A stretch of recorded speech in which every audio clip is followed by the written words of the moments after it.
Breakfast, lunch and dinner আর meals. সকালের নাস্তা, দুপুরের খাবার এবং রাতের খাবার এগুলো সবই এক একটি বেলার খাবার। She is a police officer, so she has to wear a uniform.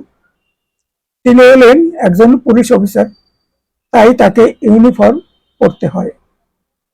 Her hair isn't completely straight, it's slightly wavy. তার চুল পুরোপুরি সোজা নয়, তা কিছুটা ঢেউ খেলানো। I've been so busy all week. I don't want to do anything at the weekend. I'll just stay at home and take it easy. আমি সারা সপ্তাহ ধরে এত ব্যস্ত ছিলাম, সপ্তাহান্তের ছুটিতে আর কোনো কিছু করতে চাই না। আমি বাসায় থাকব এবং বিশ্রাম করব। What size do you need? Small, medium or large? তোমার কোন সাইজের পোশাক দরকার, ছোট, মাঝারি বা বড়?